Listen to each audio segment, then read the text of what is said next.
Reform Hour. Last week, we get the Minister for Public Administration, Political Affairs, and the Director of Public Sector Reform Unit, where they discuss a series of issues on the reform environment within the public service architecture. Today, we get other sets of people where we can discuss about the public service policy and the civil service code and security sector reforms. But before we start the program proper, we will have to make watch small documentary until we start the program.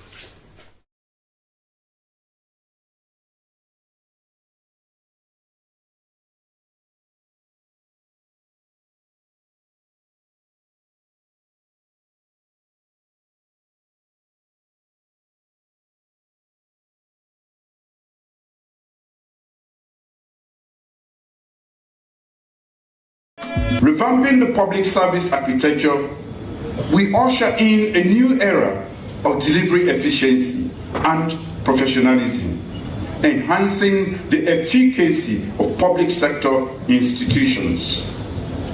These strategic initiatives form the bedrock upon which we shall usher a profound change, serving as catalysts to revolutionize economic growth, alleviate hunger and poverty, elevate public service efficiency, generate abundant employment prospects, and foster resilience in adversity.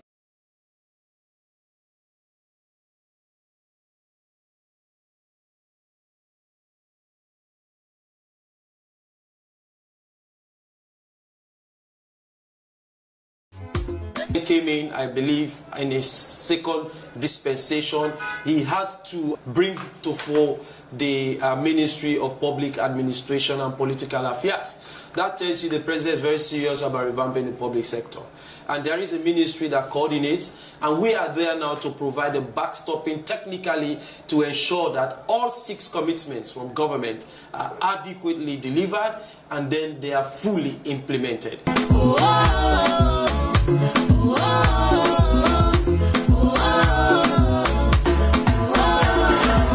His Excellency the President told it that we need to establish this ministry to revamp the public service architecture. And to revamp the public service architecture, there are critical areas that we need to look at. One has to do the institutional restructuring of the entire public service. We know that there are a lot of conflicting mandates, roles and responsibilities that is affecting ministries, departments and agents. So we need to do that restructuring so that we'll be able to do harmonization and rationalization of those structures. So we identify reform needs and opportunities that are available. We have been able to dissect the President's commitment into programmatic interventions. We have been able to put that together and then identify where our resources are needed for implementation. Then we've been able to cascade all of those commitments to respective agencies that are responsible to carry out the implementations of those specific activities. We have the Human Resource Management Office, the Public Sector, the Public Service Commission. We also have the Secretary to Cabinet and Head of Civil Service. You know, these are all critical agencies and critical players in the reform of the public sector itself. The civil service is the core of the public service that operates within the executive and works directly with the executive, including His Excellency the President and all the ministers. The civil service supervises and coordinates all other agencies within the public sector. And the public sector, as somebody just indicated, is a very large family. It includes the civil service, the judicial and legal service, the parliamentary service, the local government service, the teaching service, and agencies that are created by acts of parliament and some vetted agencies that receive their emoluments from the consolidated fund. And therefore, the public service needed now to be organized. And for the public service to be organized, there is need for laws, rules, and regulations. And so most modern states started to place placed emphasis on the ground law, the biggest law of the land, which is the national constitution. And in the national constitution, they made provision that the country should have a public service. And the public service definition expanded to mean all those who work for and on behalf of the government. Another critical issue we'll be looking at is policy reviews. We see that there are a lot of commissions, agencies that have been established, but they are in conflict with one another. Their roles, their responsibility, the acts that establish them, and most of them are also in conflict with the Public Service Commission that has the regulatory power over the public service. So Article 152 and 153 of the Constitution gives authority to the Public Service Commission to recruit and negotiate salaries and promotion for public servants. But that authority has been usurped by different commissions that have been established. In those acts, you will see commissions now have the power to recruit, they have the power to negotiate salaries, and that has affected our wage bill and has also affected the attractions of professionals into the public service. The mandate of PSRU is basically to provide leadership.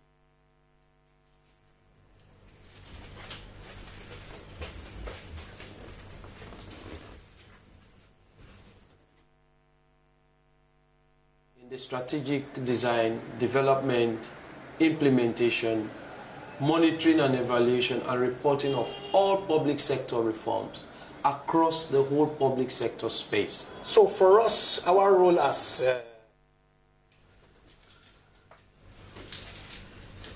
Yes, we don't come back with the program again. As I've been introduced earlier, we get big allegiance at the studio where we can discuss issues surrounding the public service policy, recruitment, and the civil service code and security reforms. So, I got with me now the Chairman Public Service Commission, Mr. Kioba. Mr. Kioba, say hello to Fambulem. Hello to our listeners. I get also Mr. Ansu Toka, Director General HRMO. Good afternoon, listeners and viewers. And I also get Mr. Abu Karim Will, who is standing for the Chief of Staff of ONS. Say hello to Family. Good afternoon. Yeah, so Mr. Chairman, I want to start with you. You hold a big portfolio as the Chairman of the Public Service Commission. But people who they apply for job na PSC, then we just go apply no more. They don't even know what the PSC they do. For the purpose of this program, I want for me to explain to Family what's on a mandate and what's on a function. Well, PSC, nah, a body will them do established for too long. But the purpose of the new called by the 1991 Constitution, they invest in the PSC, the mandate to appoint persons for hold or act in offices in the public service, not necessarily in the civil service, but the public service. And to also confirm such appointments, then we'll promote and exercise disciplinary control over persons holding such offices. And the work that will only do, and the work that way the Constitution say what they do. And this office for so long, we don't operate under the control of the president, under the presidency. With the advent of the new Ministry of Public Administration and Public Affairs, we also collaborate with them. In a nutshell, that now will really function as a commission. Okay, thank you very much. Now come to you, Mr. DG. People somehow confuse the role of HRMO and the role of PSC because we are only recruit. So I want for me to explain to people, maybe family understand what's actually on a role because Chairman don't try for explain so because I didn't get the constitutional mandate. Because when I say the recruit, what's on a role, what's on a function, what's on a mandate as HRMO? Well, thank you. So the HRMO now emerged from what we formerly call Establishment Secretary's Office. And the role is more operational. And PSC is more strategic and regulatory. We have to understand that. We all manage human resources, but HRMO comes you know, I mean, they do the back end work, and then PSC, that they set the standards.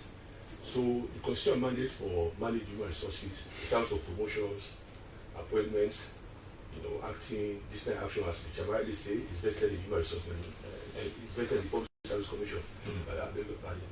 But of course, we don't say those are not just HR activities, they transcend, they go beyond. So we've got other areas like training, performance management.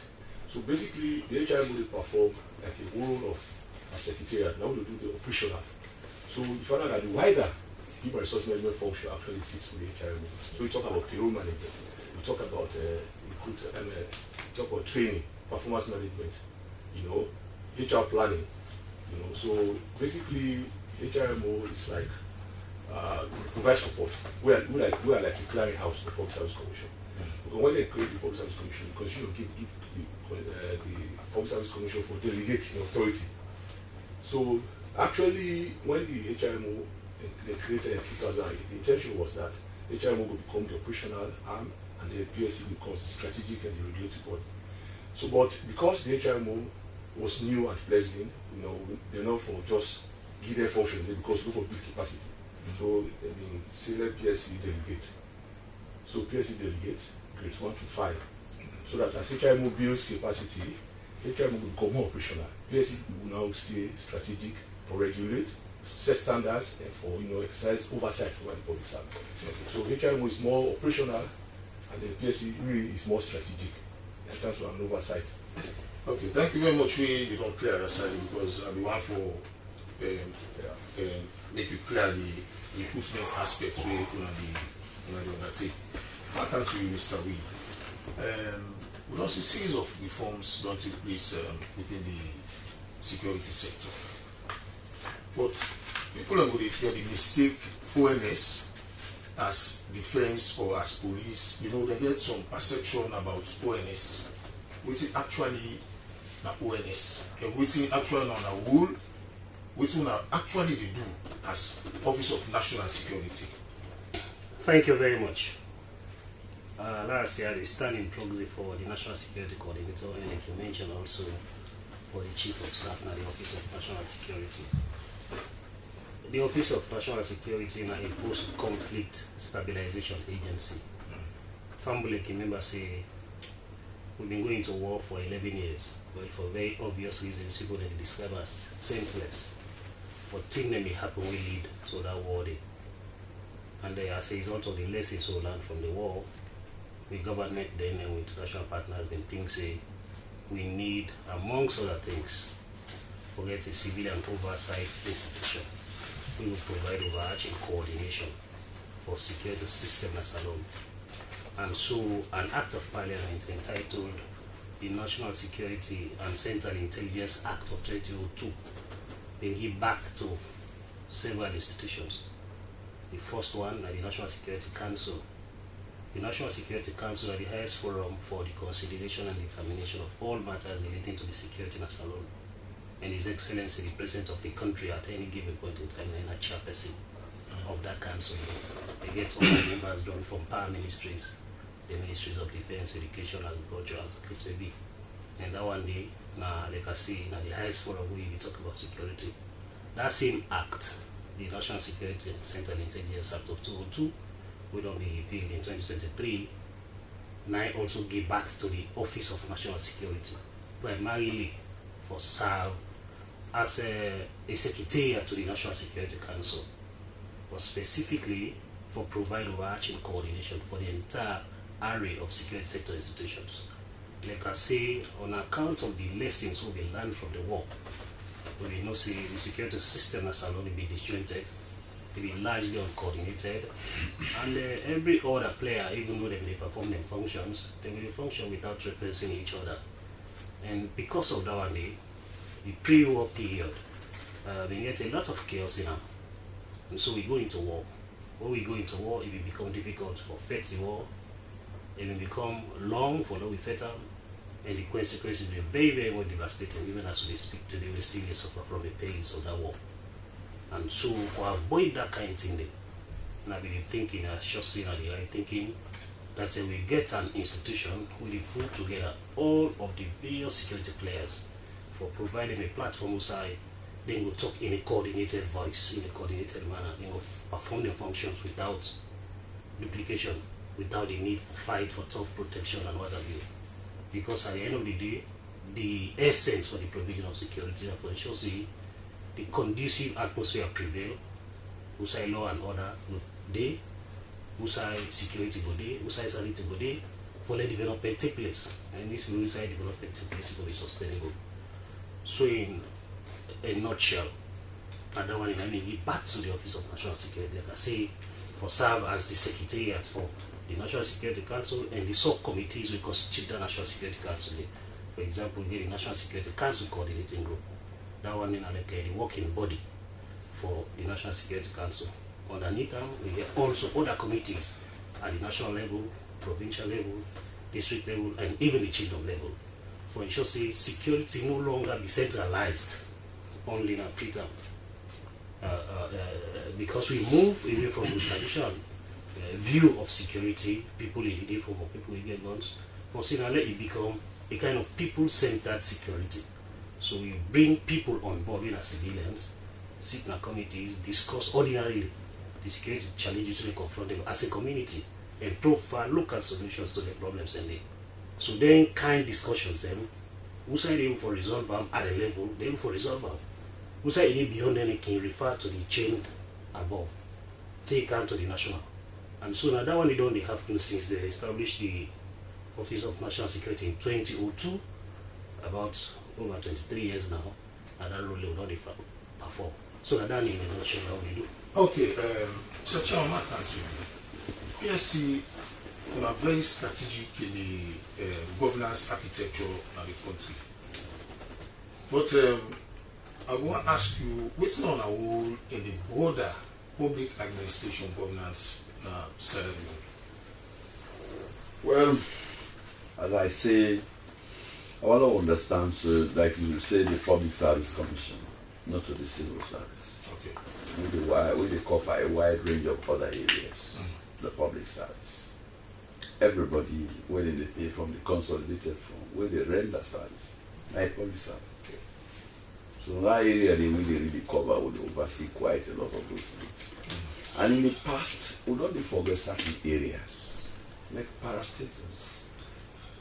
When our indicators for economic performances, we not look at that, we're not physically then a member of the public service. They are members of the public service. Other areas in this room, we don't forget, even teachers, not members of the public service. A host of them. So what we talk about, we own role is all embracing.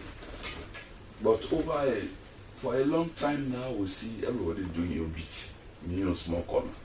And to me, undermine the very name we they call public service. We no go normal centralization, not a policy where you gain grounds these days.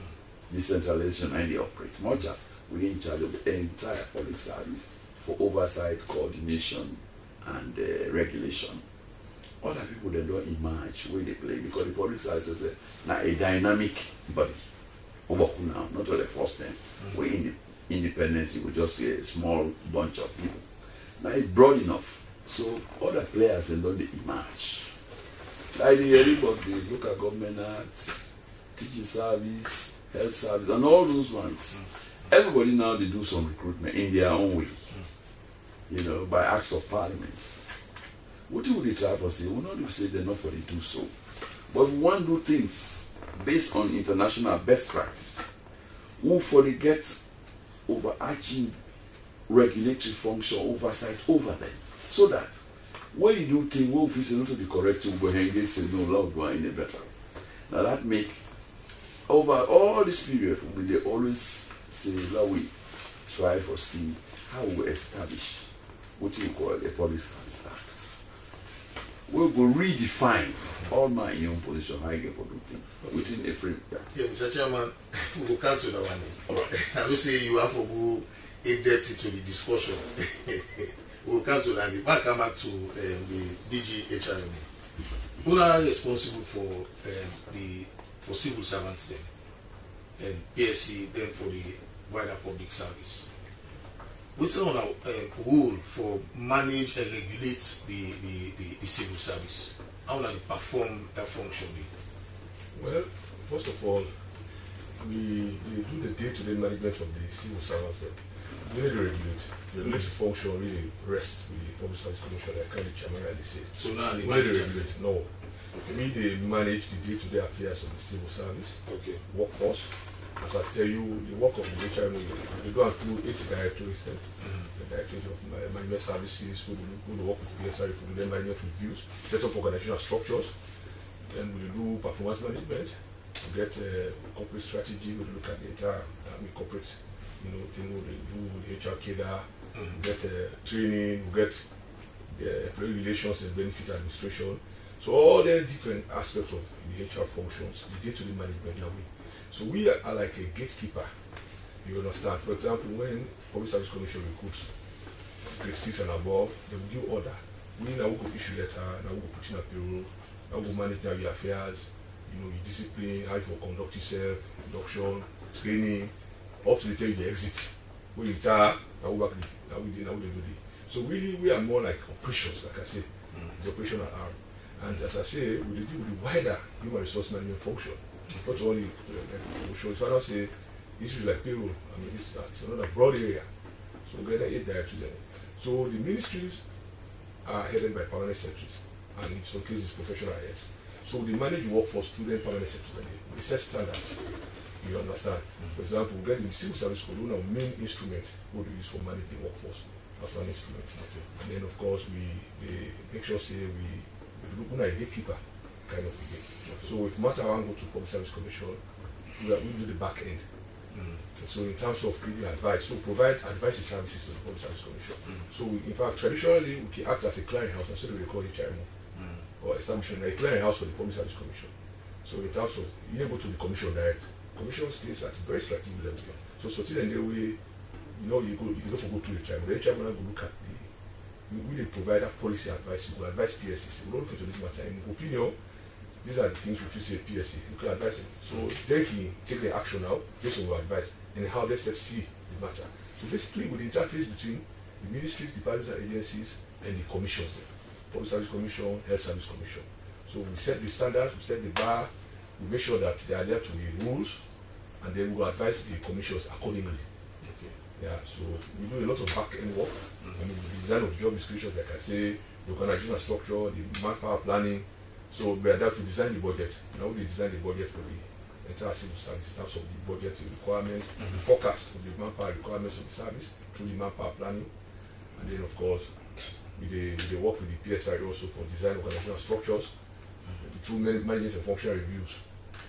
So these are really the broad. So they do the broader human resource management function. Okay. Mr. Will, I will come back to you.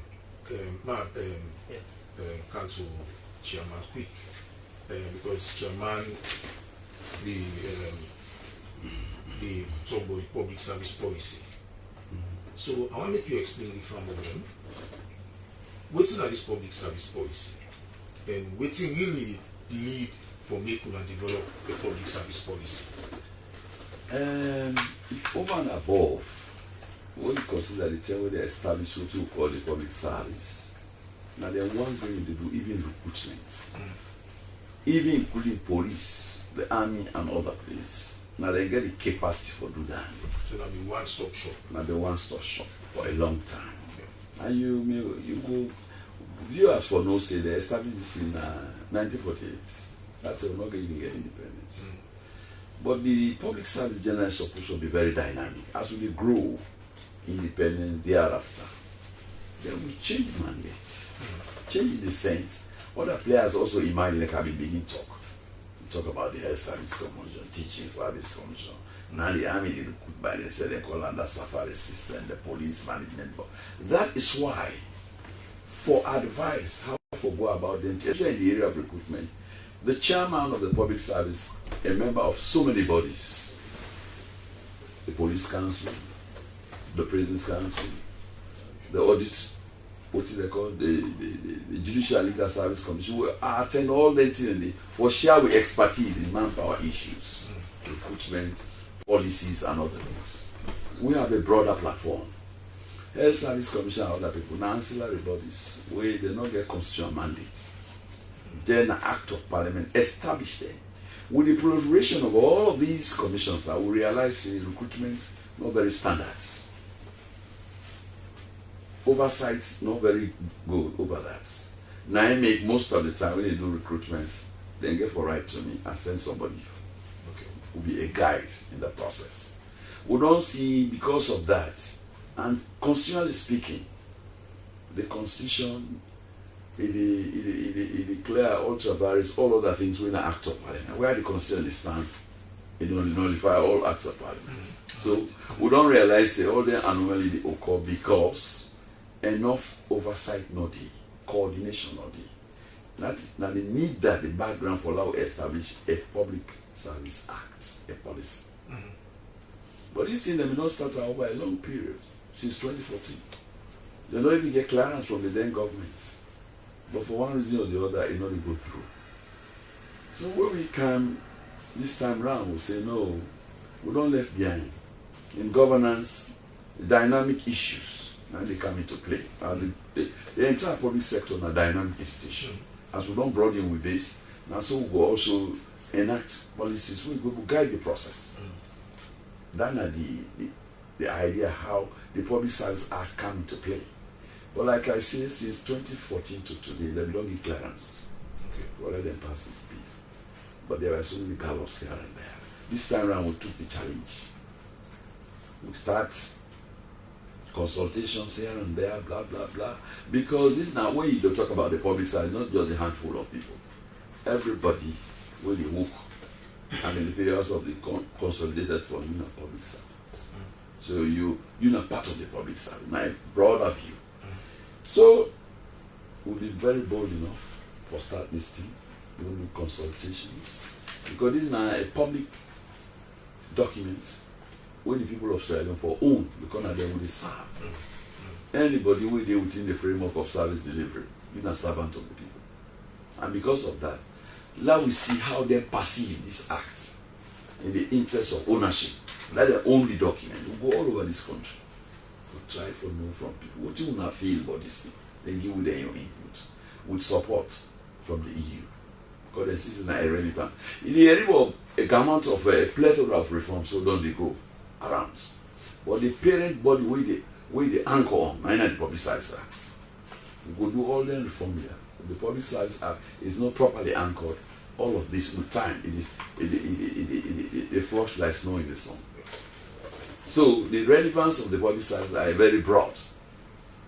This time around, we will take and we'll go through all the consultations and we will get positive reaction from people. They give their own views about it. How it will anchor well with everybody.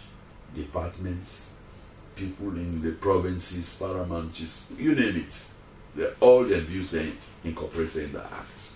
So this time around we believe say, when the act they pass, stay the go now it turn into law. Yes, we're not the same commissions because in the dynamic world, just like in the economy, any side and progress for the free trade for the open economic activities for the not one man, decentralization, centralization not get place again in governance, like decentralized functions. So we are not saying even after the act people don't know who do recruitment like a million they do. But now under the oversight and regulation of the public sector, so that we talk about best practice, international practice. So that whatever we do, we belong to the 21st century. You will find out saying a few of we left will not get public service act in Africa. So we say one belong to that ring. So say we know what they do and we do and with finesse. So that's the background of the Public Service Act. And interestingly, on the 22nd of last month, we got it passed in cabinets. Because up to the head of state will be able to engage her.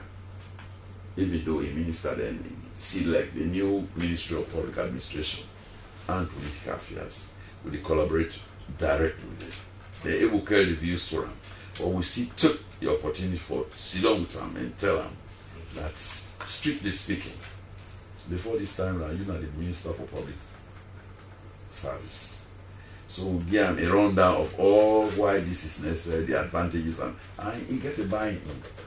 And you might see that even in the 5 big game changers, plus revamping of the entire public service.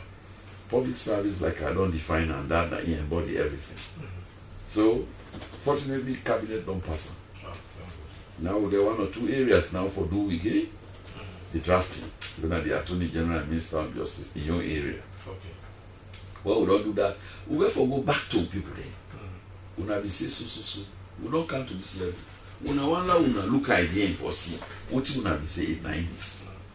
There any other thing we not the hard way go reflect present the trends or give them the opportunity. Thereafter, I go back to Parliament. We don't pass now. There now all be. So all the reform we talk about, that are the parent body with the anchor. Okay. Thank you very much, Mr. Chairman. I can't see Mr. Lee. Usa ONS sit na the security architecture, and how are they able to coordinate all the security sector and the intelligence sector? You also get host of them. Yes. So section 21, subsection 24, subsection 1, B, C, and D of the National Security and Central Intelligence Act of 2023. They say ONS stands for coordinate intelligence and security at the national, provincial, district, and chiefdom levels. And it also ensures establish clear lines of communication between and among security institutions, and for provide mediation whose side dispute or misunderstanding for the in terms of roles and functions, and for also establish clear lines of communication between the security sector and the wider public. So ONS, they sit at the strategic level. Members say, have been mentioned, say the ONS serve as the secretariat for the National Security Council. And if, for example, they run the day-to-day activities on behalf of the National Security Council, where the President will chair. And they will do so through the subcommittees of the National Security Council. At the national level, we get the National Security Council Coordinating Group. The National Security Coordinator, when ahead of the Office of National Security, then they chair that meeting. They meet every fortnight. And that committee, they get people drawn from government ministries, departments, and agencies, including even international partners. Come rain, come shine, that committee they meet, beside they ordinarily discuss issues for the security of the country. And the IGP, for example, the Chief of Defense Staff, the Director General for Central Intelligence and Security Agency, and other appendages within the security sector, say for example, the National Fire Force, the Chief Fire Officer, the Director General for the Correctional Service, they all come sit down at a meeting day with other players from civilian institutions that discuss issues relating to the security of the country. But underneath that, we get what we refer to as specialized committees. Specialized committees are one that really handle critical national security issues. So for example, we get the Transnational Organized Crime Unit, what people call TUKU. Okay. That one they for fight organized crime, both within and the one that we get transnational nature in them. Then we get the Joint Maritime Committee. That committee they specifically for look at what they happen overseas. Because this one issues are very critical to national security. Beyond that, we get the Provincial and Border Security Committee. We get the committees that I mentioned, the PROSEC, the Provincial Security Committee, the District Security Committee, and the Chiefdom Security Committee. They are all conduits, they gather intelligence and they gather information for cascade them onto the national level. So on a day-to-day basis, that may happen. But ONS also serve as a formulation of a policies institution. They formulate policies, they recommend the formulation of policies, and also guide the implementation, security policies. Okay. People in Kimemba say, we get within, people popularly know as the MACP, military aid to civil power. And that one in the be the documentary people know about. But now they don't be broadened. For now, say the military aid to civil authority. MACA, or MACP rather, are just a substrata of the MACA policy. They talk about the military naturally in traditional function by the Constitution 165. They say that they for look outside and protect the country in sovereignty, in territorial integrity. But that one they mostly can be very much relevant or prominent during war situations. But if you're not into war, you want to make use of the military, because even beyond looking outside, they say the military will participate in development, in the development of the country. So the military aid to civil authority therefore allow the military in peacetime for can support the civilian counterpart institutions for ensure they therefore provide the expertise for support ongoing activities. So beyond that one day, or within that one day, they will get the military aid to civil, the military aid to military to civil power. We get the Mark D, like for example, if military to civil department, if ECSL, for example, they go into elections of a mass scale, they need vehicles, they need expertise, they need people who understand the coordinates. If they don't get all of that expertise within the ECSL, they can tap on the military within that policy day. Okay. If police get a situation outside, they handle situation, we overwhelm them. Of course, the MACP is a little different, because it will only be used or evoked as a last resort. Outside, the police don't tire and they don't get control and that kind, so you can call the military for can support, for deal with that situation no more and go back.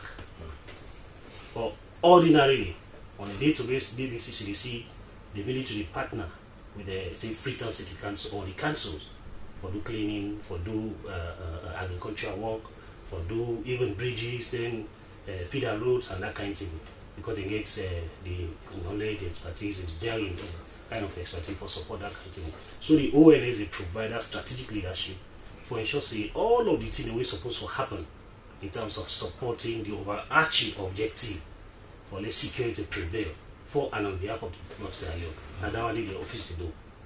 Beyond the, apart from the military aid to civil authority document will be developed, we also know for the first steps are no longer the national security policy and strategy. And this strategy is really guide within Salonwa for look like, within Salonwa for do in terms of providing security for the people of the country. So now that one they will do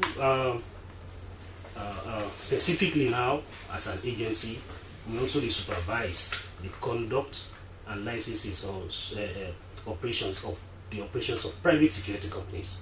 Okay. Because private security companies are one of the institutions that we also don't consider for the security agencies who they provide security support onto the overall picture. Because the security they provide is not only limited to individuals or corporate agencies, they even provide security for government institutions. And they provide security for government authorities.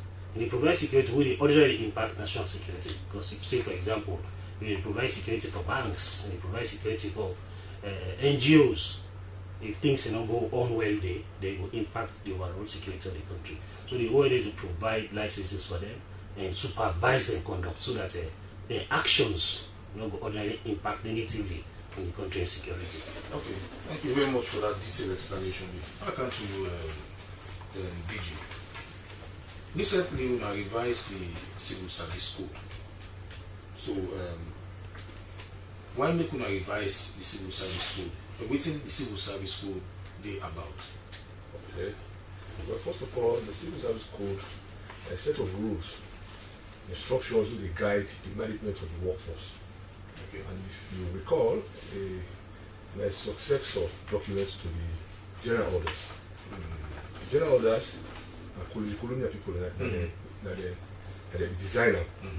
If you recall that current office don't go through phases. It was first called Colonial Service Office, where the sort of the Colonial Office in 1808. And then it came Colonial Service, and it became Established Service Office and Independence. And then in 2008, it became Human Resources. So, I mean, just like how the chairman of Public Service Commission said, the civil service for the public service is dynamic. Okay. So therefore, the code of conduct will also inform how for manager also we need for look at them because of emerging issues. So the Civil Service Code now replaced the general orders in 2011. We supposed for revise them in 2016, because after every 5 years for revise them. But of course, that was the time Sierra Leone was caught to the Ebola virus disease, so government priorities were not really given to the review. But when President Leo took over the reins of power in 2018, in the first parliamentary agreement, he made a pronouncement that he will revise the Civil Service Code, he will revise the Public Service Act, he will revise the Public Service Commission regulations.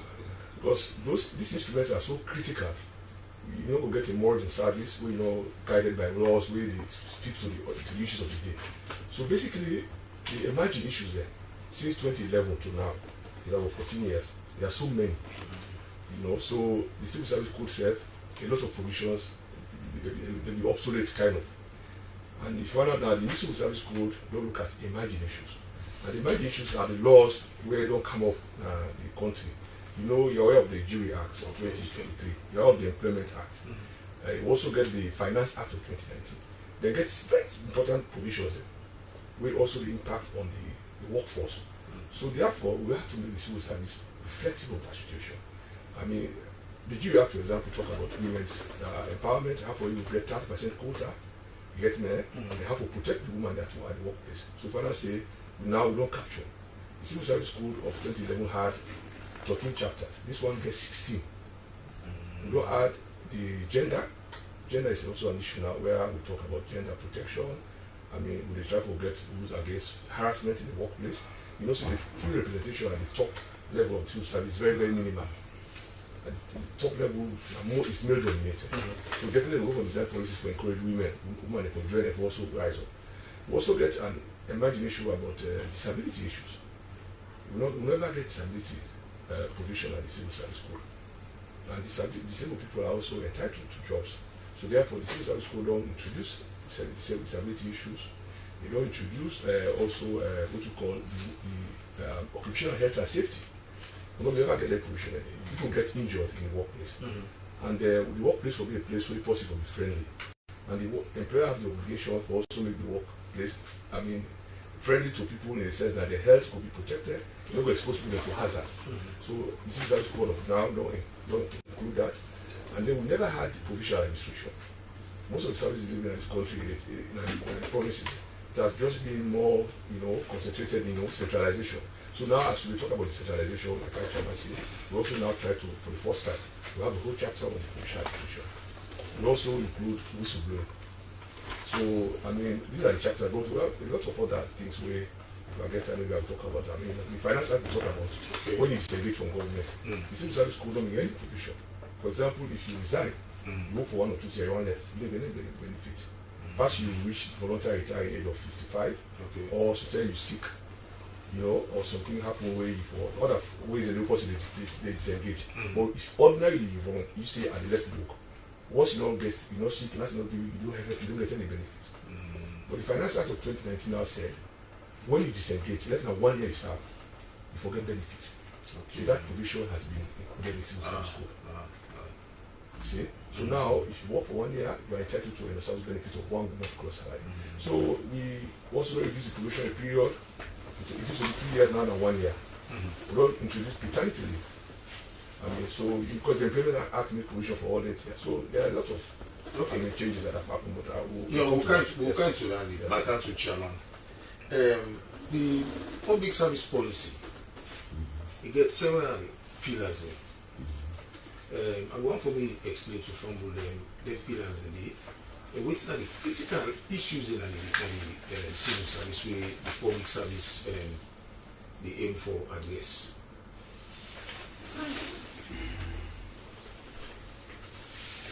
Well, like I say, the first statement I make, the public service is a dynamic one.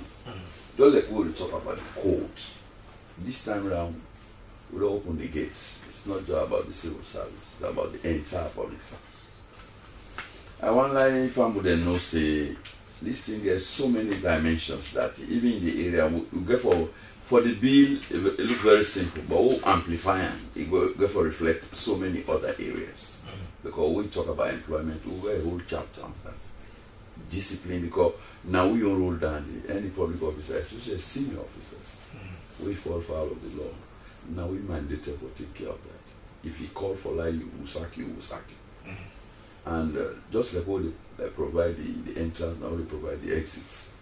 So we don't carefully look at all them things. If you really see how they may establish the initially, all them things, they don't take note of it. But as they grow in terms of development, as they grow in terms of the dynamics of the public service, demands that they occur. Because most of the time, like the Director General said, the old archaic document of the old general office not be taken now. It was just, we don't domesticate a lot of things. Something that they will do and I don't know in other countries. And one of we own way when they look at things today is, if one advance in Africa, we're not for depend on the outside world. We go for domesticate most of the reforms. We go for think inwardly. What thing go suit with convenience? What thing go applicable na place like England? Sometimes not applicable now. And for development purposes, it don't bring in dimensions like even the gender issues, disabilities, all of that. This forget pillars and what the inside these documents. In broad terms, we just say the public service, and the public service encompass everything. So now we can say, now the broad sector, antibiotics will go for create a lot of illness. Broad spectrum. So whatever is like in the code, reflections of all the things for days are that document for satisfy all. And these are not only the civil service, the public sector generally. Because we don't used to like the parastates are not considered, but they are part of the public service. The teachers, they are part of the public service. Everybody, when you work for the people of this country, then they pay out of the console. You're not public servant. Okay. So this particular thing, a parent act, we therefore consider so many factors. Now I make one the voice of the people for ensure, and therefore own the documents. Okay. We are just messengers for make sure we solicit views, and we make us into law, kind of. Okay. But it therefore reflect everything we therefore do with governance, the people, the society. My country, like DG, if you take the cue from the chairman, you talk about the policy, then you don't make references, things away don't change inside the civil service code. You don't start from mention some of them. I want to make you go deep into some of the things, the new things that we can inside the civil service code, which is really inside the code going to change for me people are able to understand. Okay. Well, as I've been mentioned, we increase the chapters. We have to talk about that. Yeah. So add more chapters. We've created more. The emerging issues are now. I mean, conflict of interest, whistleblowing. This was something that had never existed. Because, as I said, as public servants or civil servants, we are accountable to the public. And the public get interest in what we do. So the whistleblowing also is a platform where we enable the public for also make complaints. If there's any act of impropriety, we're going all right to make complaint. For example, if you don't observe somebody, they will, it's possible. I see they go off, you go in any car, there's a message to the PS or to the head of department that it's possible, an officer is possible to go. Also, if they do something way no proper, he inform, he blow whistle. Because for us, the officer say, no, it's not our business, but people are paying for public monies. So what they like say, they take the teaching at the office, stationery, they come on that post. These are things you can also bring up. So we don't create this chapter on whistleblowing because of interest. I see we serve for concrete the interest with the interest, I mean the personal interest with the official interest. And then we also don't talk about the working hours. Working hours not changed. It starts still at 8 o'clock, but we increase the lunch period. It used to be 30 minutes, but now lunch in 1 hour. That was actually agreed. The age we recommended, because the popular recommendation was that because of the extensions we give, they say for law increase the entire age instead to 65. But cabinet in the wisdom say no, let it be 60 because we have a lot of young people out there waiting for the employed. So I mean that was actually left at 60. But as I say, I mean the provisions there were quite, and of course I spoke about paternity leave. Now we only be getting maternity leave. But now, man said to go leave 2 weeks paternity leave to work. Because this is all in the spirit of gender, gender equity, so that the man and woman, they get equal responsibility for raising a child. So I can go on, I don't know if you get. So what are the difference between the man and the woman in terms of leave? Where the paternity leave will last longer. The jury act say at least 16 weeks. Okay. So that's what we now put at the same service code. Before this night it was 14. So you actually at least 16, it can be more than that. So but the constitution rule they say no, we can have 16. Okay. If we're going to take a longer time for do breastfeeding, that essential breastfeeding. Paternity leave now just 2 weeks. It's just 2 weeks. And then it will be, I think two bats. 2 bats, yes, and it's not enough. No, 3 bats.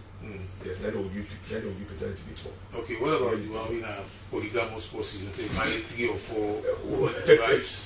So you're entitled anyone we born if you go. Well, we don't try to define whether you do. Once you get evidence like picking, let not to you spouse or whatever. What's not picking? Then they say, are you born? You know, I'm going to do all of that, whether it's a family, but as long as the child is yours, okay, you can take paternity leave. Okay. Yes. All right. This is quite interesting. Yeah. Mr. Wee, yes, sir. So many reforms don't take place at ONS. I want to make you tell Fambul some of the critical reforms that we don't take place inside the ONS.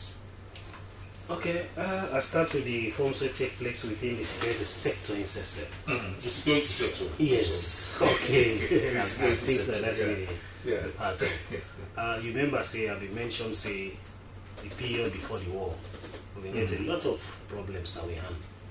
The disjointed nature of our security system then, the lack of transparency, low capacity response, and even issues of corruption. Then they all been culminating to the loss of trust by the population in the security system. And so after the war, now they thinking, we need to overhaul the security system. And that we've been doing through an SSR process, they call it security sector reform. The initial phase of it may begin in 1997, come to 2002. Even though we still day into the war, but the need been there for them we do disarmament of combatants, whether they be actual fighters or people who be in a mainstream security sector institutions, we don't go join the fighters. And so we get a proliferation of arms and ammunition. If you want to get a new security outlook, you need to pull the guns and come out. Now people are not supposed to hold them at the hand. So we do a successful disarmament, demobilization, and reintegration process. Meaning they will be done going to war for one reason or the other. Pull the guns and come out at the hand. Demobilize them, stabilize them for come back into society, let them live normal life. And then now we get a system for restructure, particularly that period then. But if you look at the traditional security institutions, i.e. the police and the military. And so the first aspect of that, now before consider for downsize or right size, I think they may call them, and provide the requisite training for them and give them the equipment for them to respond to the threats. Imagine threats we need confront we as a nation. But beyond that one day, thinking security not only limited to police and military, it will also be over for then we also bring in other players. We get something for do with what police do, with what military do, with other people they do. So for example, the CRA Correctional Services. Okay. So trainings them, where police get, where military get to do joint trainings for them and provide them capacity. You also bring in National Fire Force. Actually, we will not be able to understand National Fire Force, a critical security agency in every country. So we incorporate that one day.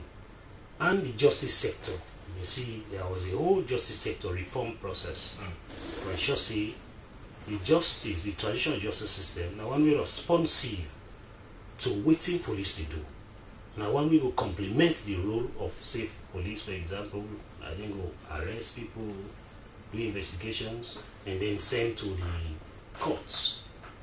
If all of what police don't do, no be put into action by way of conducting speedy trials, actually levying the correct punitive measures to people who they perpetrate, then till the way police investigate them for, they will amount to nothing. And so we will do reform along that line. And also establish new agencies we will specifically respond to then threats them who they confront with. Because as we emerge from the war, we became open to the world. So many things come, positive and some negatives. We get issues of cybercrime. We forget threats of terrorism. And broadly organized criminal networks and we for penetrate. For ensure see the Hamburg in the way they happen. So we set up Toku, I don't mention about this now. We now get the Civic Corporation project. Because of the way they happen that we see, we get the tendency for the rogue elements and pass through them kind conditions and if we come but they happen, we get that structure there based on the key. It almost perform the function we took with the function on land. Okay. And over the period, most of the arrests, investigations, seizures, we don't do. Now on account of that committee, the station of that project, the station there, Wataki. Then government also thinks for support cyber coordination and crime. Apart from enacting the law on cyber security, they also established the National Cyber Coordination Center. That center they work in tandem with all of what we do in the security sector for ensure we respond to the threats and when they confront with. The Sierra Leone Police as an institution, it is cyber security unit where they aid the operations.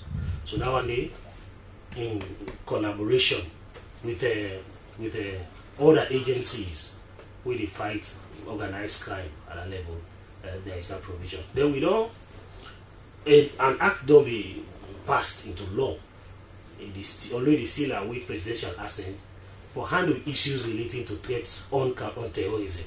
Okay. So there is a National Counter-Terrorism Act, we don't be enacted by law, but they await presidential assent for it now be operationalized. Okay, Mr. Willa, we'll hold you there because time don't really